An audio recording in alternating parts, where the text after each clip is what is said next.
Hey everybody, welcome to the Abroaders Travel Podcast, your weekly meetup with thousands of entrepreneurs, hustlers, creators, nomads, ninjas, wanderers, and world changers, all seeking to build the skills and connections to live a life without borders. If you want to learn more about what we do or download our entire podcast archive, check out the website, abroaders.com. Hey folks, happy Wednesday morning and welcome to another episode of the Abroaders Travel Podcast. I'm AJ here with Eric, and today we're going to talk about your credit score and the steps you need to take before you can start earning frequent flyer points. In this episode, we are going to cover what is credit and how it's measured, how can you improve your credit, and how can you monitor your credit. So Eric, get us going on all this stuff.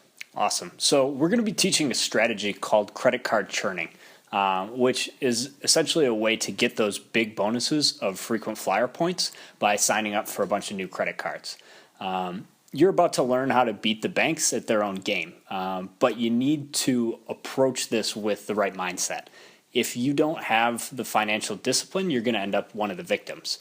The whole reason that this is possible is that people with no self-control are paying anywhere from 20 to 30% interest when they run up a balance that they can't pay. So you need to pay your bill in full every month, and you're never going to have a problem. Exactly. That is how we, take the bait without getting hooked, as we talked about in the last episode. Exactly. So the first step towards sustainable travel hacking is understanding your credit. Lenders use your credit report, credit score, job history, and income to decide whether to approve you of those lucrative bonuses or reject you. So, Eric, what types of scores are there? What's the most common ones we're going to run into? So the most important thing to understand is how your FICO score works. FICO score is just a number between 300 and 850, and it's calculated based on the information in your credit report. Most banks use FICO scores to decide whether they're going to give you a card.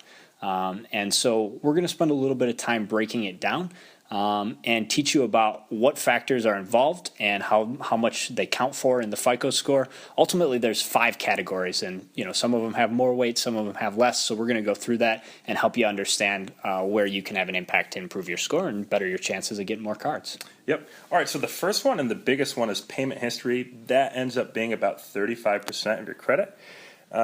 So this is pretty much just evaluating if you pay things off on time or not. And the payment history includes the following types of accounts. There's credit cards, which would be your Visa, your MasterCard, your Amex, anything like that. Your retail accounts. So these are credit cards from stores. If you have a Gap card or a Nordstrom card or an Eddie Bauer card.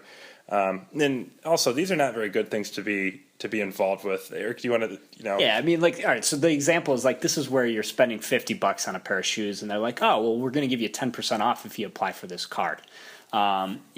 You're saving $5. A lot of people get pulled into that. There's a couple of reasons that you probably don't want to have a bunch of these accounts. Every time you open, do that inquiry where they check your credit to see if they should give you a card, it's going to knock some points off. So it's okay to have 1 or 2, but you should really be focusing on the rewards credit cards. And we're going to have a lot more info on that later on. How to get signed up. One more thing to add on that, unless you're going to a store all the time and you're really plugged into that and really managing it, just lay off. Don't sign up for it just to get a discount just one time. Actually just sign up with an actual purpose. We'll teach you how to get a free flight. Forget your $5 off your shoes. Yeah, that's more like it.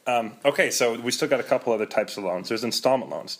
That's loans when you're making a regular payment. A car loan would be an example of this. And then there's finance company accounts, mortgage loans. You got a house, got to pay that off every month. Student loans. There's indentured servitude. So what can we do to keep this part of our credit score buttoned up, Eric? What can we do to prevent bad things from happening?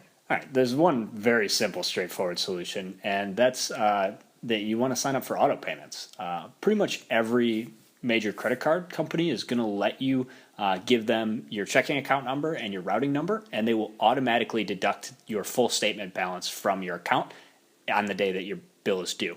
Now, when you're signing up, you want to pay really careful attention because they are kind of scumbags, and they're probably going to offer you the ability to pay your minimum payment automatically.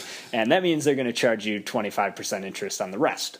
So just check, because there is a way to do it for full statement balance, and that'll mean you pay everything that you owe and won't have to pay interest every month. It comes out automatic. It's like clockwork. Once you set it up, you can forget it.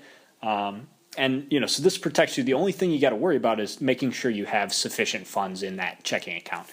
But this just goes right back to the responsibility we talked about at the beginning of the episode. You got to spend less money than you have, or you're going to be in trouble. So make sure you get the funds to cover it. Yeah, don't get hooked. Okay, so here's a scenario. Let's say you don't listen to Eric. You have a late payment. What do you do? Okay, so the key is you got to take instant action. We have heard reports of people being able to fix things within 30 days, but do not push it. It is not worth it. So like I said, we've got a late payment. What do we do? It's really as simple as calling up your credit card issuer, being polite to that agent that probably doesn't get paid enough, telling them that this will never happen again because you're going to listen to your friend Eric and set up an auto pay, and then ask that it isn't reported. That's really all you need to do. But I cannot overemphasize enough, you got to take instant action because that will be with you for a while. Yeah, these guys have a little bit of discretion, right? They want to keep you happy. They want to keep you as a customer using their card. Often there's going to be like a late payment fee as well. But the really important thing you want to worry about is make sure it doesn't get reported to the credit bureau. So if you can get them to waive the fee, that's great too. I always try for that. Good negotiating practice. But the thing that's really going to come back and bite you is if the late payment gets reported to the credit bureaus. Next time you apply for a card to get a whole bunch of miles, it's going to be a little bit harder. All right, so moving on to the next part. The second component of your FICO score is the amounts owed, and that accounts roughly for 30%. So let's start with a definition, just really straightforward. The amounts owed section takes into account all of your outstanding debts. So how much money do you owe on your student loans, plus your car loan, plus your mortgage, and any other sort of revolving accounts that you have. Credit cards do factor into this. And you might be saying, okay, wait, I'm paying my balance every month. How do I have a revolving amount owed? And so the way that it works is every month the credit card company reports your statement balance as the outstanding amount. So let's take an example. Let's say you've got a Chase Sapphire card with a $5,000 credit limit. And last month your balance was $1,000, and then you paid your card off in full. The balance that is going to get reported, or your utilization, is going to be 1,000 out of 5,000, so it's going to be 20%. And banks track utilization. It's really important. You want to keep that number under 30%. So, for example, if you still have that $5,000 limit, you can spend up to $1,500 without triggering any red flags. Anything higher than that, the banks get concerned. I mean, just think about it. If they are offering you $5,000 and you've taken $4,900 out, they're thinking that you're probably a decent risk, and that's going to make it harder for you to get more cards in the future. No, that makes sense. Here's a question for you. So, let's say you're that. I know that you can pay it down each month, but say you're that person with the $5,000 limit. You spend $4,000 every month. You pay it all off. Can you call the company and say, "Hey, my utilization is looking horrible, but I pay it off every month. Can you bump up my limit?" That's a great question. So that's one of the other things that's really important. The credit card companies, they want to keep you happy. If you do have a good history, you can very often get them to improve your total credit limit by just giving you an extra balance. A lot of times all it takes is to ask. The second thing you can do is if you're consistently spending $4,000 out of your $5,000, you can set it up to make 3 or 4 automatic payments each month instead of 1. Sometimes they don't let you automate that, but at the very minimum, you can always pay down your balance early, and that'll fix your utilization issue right away. So the last thing I wanted to mention before we move on to the next section of the FICO score is that a lot of people come to us and ask, listen, if I'm signing up for all these new cards, isn't that going to hurt my credit score? And so one of the areas where signing up for a new account helps your credit score is this amounts owed part. Your credit utilization, if you just applied for a new card, AJ, and you got a $10,000 limit, then all of a sudden your utilization is going to go way down because you've got $10,000 extra bucks. As long as your spending stays the same, it's going to improve. So that's one of the ways that you're going to see your score go up when you get a new account. Just something to keep in mind. Yeah, no, that makes a lot of sense. All right, so this next part that ends up being about 15% of your credit score is length of credit history. So in general, a longer credit history will have a positive impact on your credit score. The age of your oldest account, newest account, and the average account, that's evaluated to calculate this part of your score. And when churning credit cards for points, it's important to remember that each new account will reduce the age of your newest account to 0. And that also reduces the average age of accounts. So you can minimize this by churning when you're churning cards by keeping your oldest account open, keeping that oldest credit card, the one you've had for the longest time, keep that open. That's going to serve as an anchor for your average history and not dinging up too much. Okay, here's another quick piece on this. So there is a dilemma with travel hacking and the length of credit history. You want to keep cards open, but some of these cards have annual fees. But as you guessed it, there is a way to hack the system. There are several ways you can take action. First, you should know that many rewards cards can be downgraded to a no annual fee version. So what you do is you call up the credit card company and you say, hey, can you find me a card I can get downgraded to with no annual fee? I don't want to pay a fee. And they can do that. A second option is to request that the annual fee be waived. Depending on how much you spend and how long you've had accounts with the credit card issuer, maybe they just go ahead and then waive the fee or credit you for it. Yeah, one tip just to keep in mind there is often you really need to use the word cancel. The frontline representative that answers the phone for the credit card doesn't have as much leeway to give you what you want as somebody in the retention department. And so what this means, they literally have a totally separate department just devoted to keeping your business. And so if you say the word cancel to the frontline guy, they have to transfer you to the other people who often have way better incentives to offer you. They'll either give you a full credit for the statement for the annual fee. Sometimes they offer you a partial one, or they'll offer you some miles that might be worth it. We're going to talk a lot more about that in the churning section, but just be aware that it's an option and it's something to keep your eye on. That's a good tip there. Okay, so the next part is there's actually two sections that are worth 10%. So these are the fourth and fifth part of your FICO score.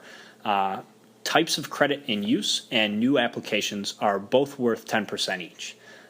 So types of credit in use is pretty straightforward. It just means banks like to see some diversity. So if you just have credit card accounts and you don't have any retail like department store cards or installment loans, student loans, mortgages, all those other kinds, just build that diversity and they show the bank or the lender that you have responsibility across all of your financial areas of your life.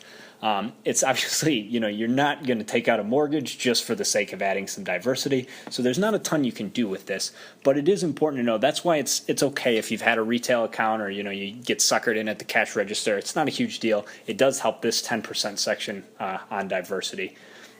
The next thing is new applications. A large number of new applications in a short period of time can be a signal to lenders that you're very high risk.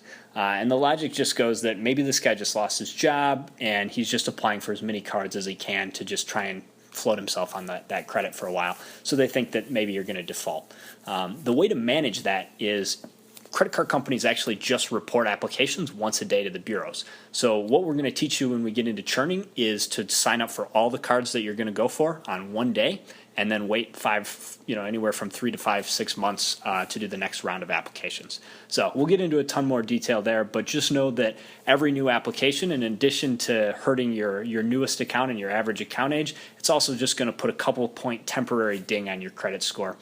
So it's something to keep your eye on. Yeah, so the final part we're going to talk about here is monitoring your credit card or monitoring your credit score.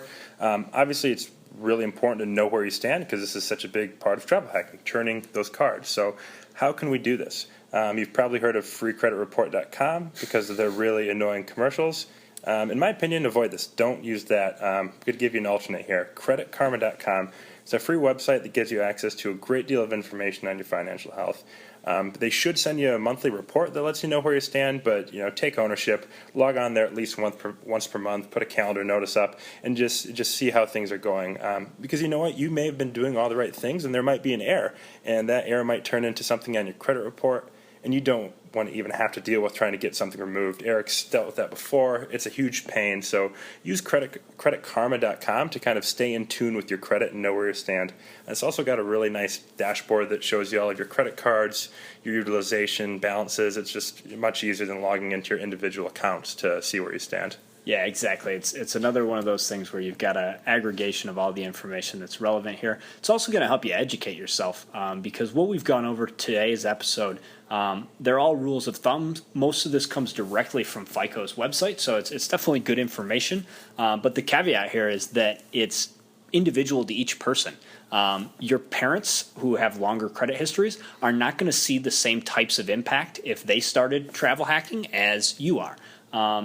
there's just tons of small factors that go into it. So one of the cool things about using Credit Karma regularly is that you can see how your score changes when you do a round of applications, when you get approved, when you call the bank up and ask for a higher credit line. All those things you're going to be able to actually see what the results are, and that's really powerful. It'll help you be a better travel hacker, help you amass a whole lot more miles, and ultimately get to a lot cooler places. Yeah.